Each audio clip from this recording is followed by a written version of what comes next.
बात समझ लीजिए, इनके जो सारे नेता हैं ना, बड़े विचित्र टाइप के नेता हैं। पहले तो हमारे सिंधिया जी,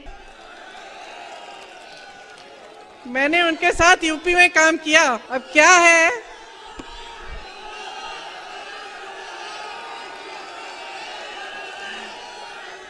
कि कद में थोड़े छोटे पड़ गए हैं?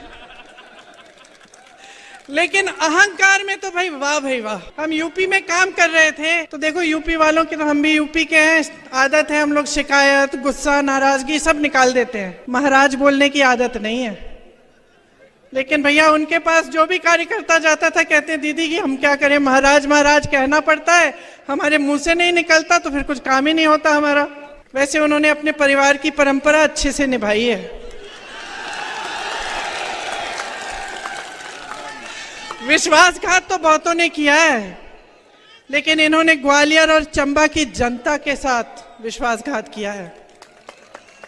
आपके पीठ में छुरा भोंका है, बनी बनाई सरकार को गिरा दिया। इनकी नेताओं की बात कर रहे हैं तो दूसरे यहाँ के आपके गृह मंत्री महोदय जी की हो जाए। काम है कानून का पालन कराना। पता चला कि दिन भर पिक्चर देखते रहते हैं, कौन क्या पहना है उसकी बड़ी चिंता रहती है इन्हें। आपके पास कपड़े लत्ते नहीं हैं, आप कुछ खरीद नहीं पा रहे हैं, आप किसानी खेती में कमा नहीं पा रहे हैं, इसकी कोई चिंता नहीं है। आगे चलिए, विश्व प्रसिद्ध महान अभिनेता श्री शिवराज चौहान उर्फ मामा जी, एक्टिंग में तो अमिताभ बच्चन के कान काट लें, लेकिन जब काम की बात होती है तो फट से असरानी का रोल पकड़ लेते हैं। और मोदी जी का तो आप पूछिए ही मत। मोदी जी का क्या कहना, देश के पहले ऐसे प्रधानमंत्री हैं जो परमानेंट अपनी ही पीड़ा में परेशान रहते हैं। कर्नाटका गए, बड़ी लंबी लिस्ट ले गए कि भाई मुझे इतनी गालियां दी हैं, यहाँ भी कहने लगे मुझे इतनी गालियां दी हैं, रोते ही रहते हैं। लगता है आपने वो सलमान खान की पिक्चर देखी है तेरे नाम,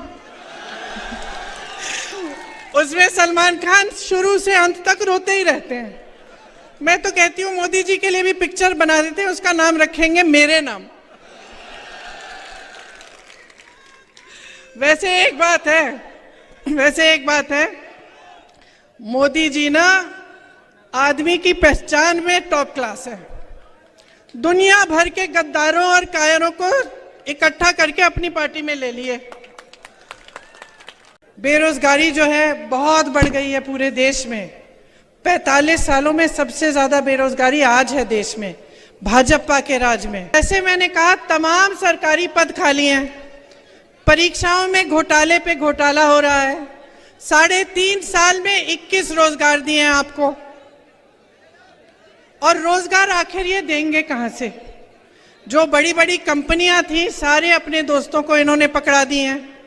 मोदी जी ने जो बड़ी बड़ी सरकारी कंपनियां थी वो, और जो जहां से रोजगार मिलता था, जो हमारे बंदरगाह है, जो हमारे एयरपोर्ट है, जो हमारे हवाई अड्डे हैं, सब अपने बड़े बड़े उद्योगपति मित्रों को दे दिए।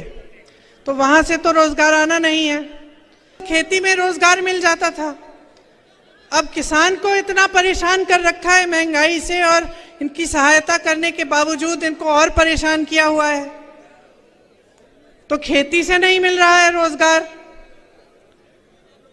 अच्छा, फिर रोजगार मिलता था छोटे उद्योगों से, जो जैसे यहाँ दुकान है, ये छोटे छोटे जो उद्योग दिख रहे हैं, यहाँ दुकान दिख रहे हैं, इनमें से रोजगार मिलता था। आपने नोटबंदी थोप दी, उसके बाद आपने जीएसटी डाल दी, बीच में कोरोना आ गया। दुनिया भर में जहां जहां कोरोना था, दुनिया भर में छोटे दुकानदारों की, छोटे उद्योगपतियों की मदद की गई थी, ताकि वो जो कोरोना में जो उन्होंने पैसे नहीं बनाए, जो नहीं बना पाए, उनकी थोड़ी राहत हो जाती और जो रोजगार थे वो बने रहते। ये भी नहीं किया। तो जहां जहां से आपको रोजगार मिलना था वहां मुश्किलें हैं और रोजगार नहीं मिलता। तो ये जब बड़ी बड़ी खोखली घोषणाएं करते हैं ना कि करोड़ों रोजगार दिलवाएंगे, तो आपको समझना चाहिए कि आपके साथ क्या हो रहा है।